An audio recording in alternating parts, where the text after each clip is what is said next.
This content has been brought to you by my Patreons, and if you'd like to join them, link is in the description. What's poppin'? Welcome to Overthrow Media, your best place for politics, hip-hop, and life. It is Big Villainus, your revolutionary comrade, dope-ass MC, and international sex symbol. Today, we're going to be talking about gentrification and how it affected my city and across the country when we come right back. Living in the house of usher, parasitical lighting structure. The plague begins to cluster in the house of usher. Look, before we get into this, we're gonna have a word from our sponsors. Y'all know that y'all my only sponsors, so make sure to subscribe over on Patreon to support this channel or cop some of this dope ass merch. So let's talk about gentrification. Let's talk about weed and seed. See, when I was coming up, right, it was a little different because Seattle used to actually have a hood, but it really started changing when the economics pushed for a drive to gentrify Seattle, to displace the black community from the South End in the CD, snatching up black properties left and right and not giving two fucks about it. One of the things they invented, which we were a pilot city, what they tested it on, was something called weed and seed. Now I don't know if y'all know about weed and seed, but it was a weapon that has now been utilized against the whole nation in every hood. It may sound like something relatively innocuous, but weed and seed is not innocuous at all. The black community was seen as the weeds, to be weeded out and get discarded, and replaced with those who are economically more privileged. They work with community groups and the police as a way to attack and remove those who already lived there, right?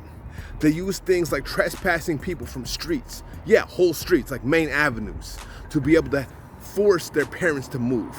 Now, mind you, they're targeting children.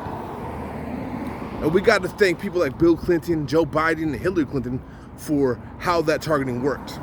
And who they intended to seed in were real estate investors, white folks who wanted to see and be a part of the urban community, because of the art that was coming out of our communities, because of the culture, because of the barbecues, the vibes, the cookouts. All of that was real reasons why they wanted to join our community, but only join us in image, in idea, but not in reality.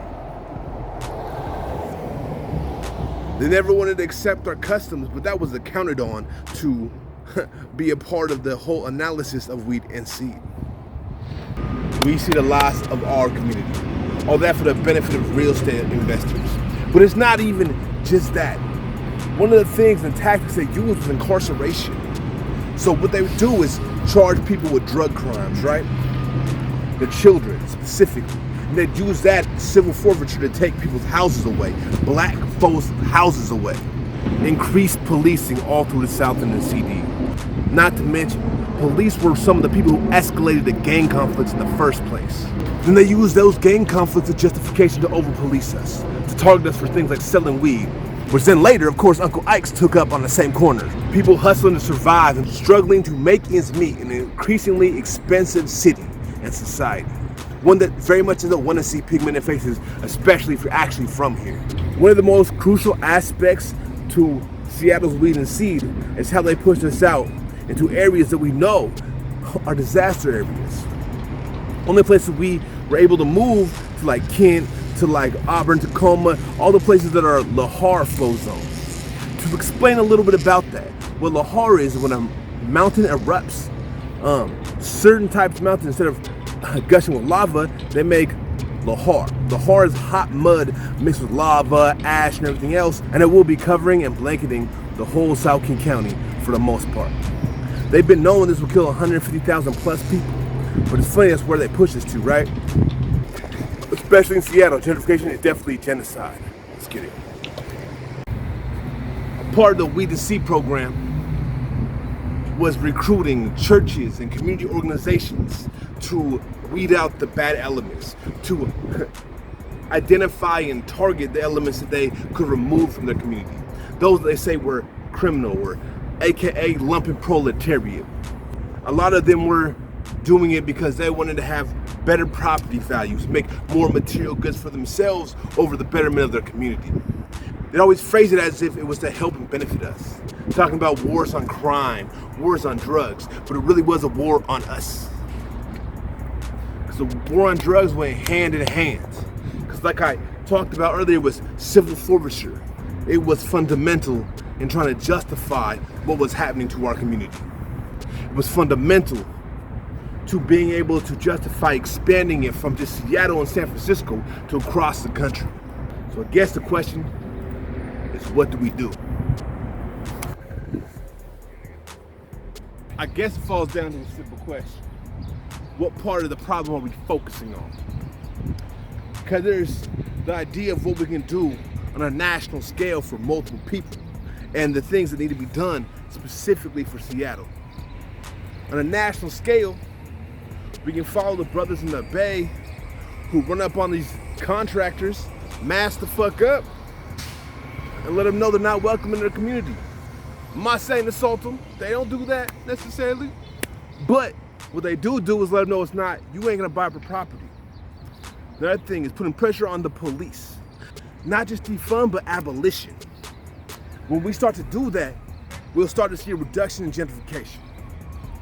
We also need to push the state as well as provide our own opportunities to be able to be housed for those who have been houseless and displaced completely from their homes because of gentrification, because it's crucial.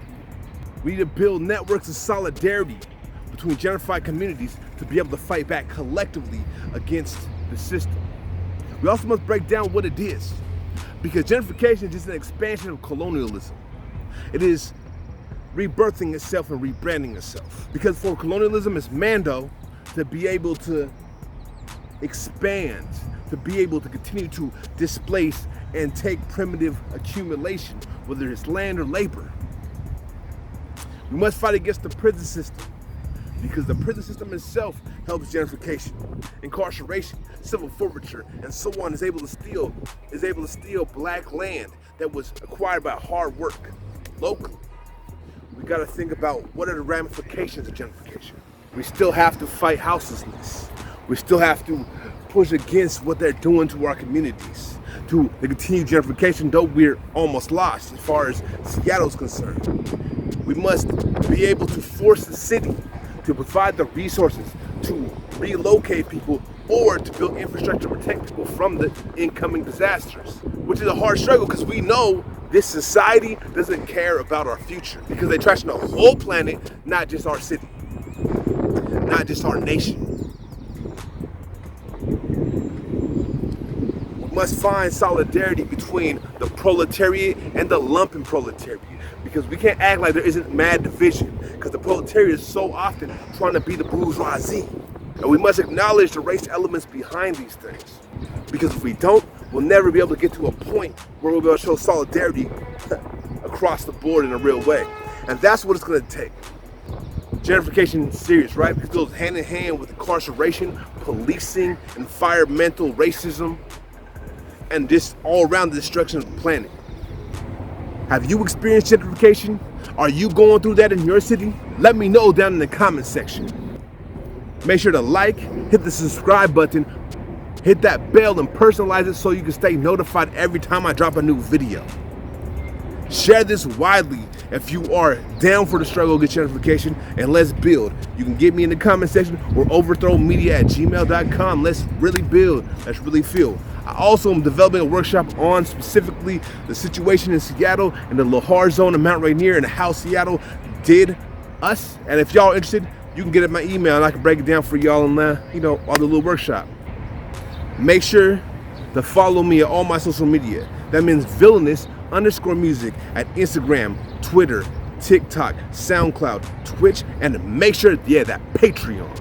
All right, y'all, thanks for rocking with me. I had to have this conversation after we touched on a little bit of non-compete yesterday. So make sure to tune in Wednesdays for those live streams on non-compete.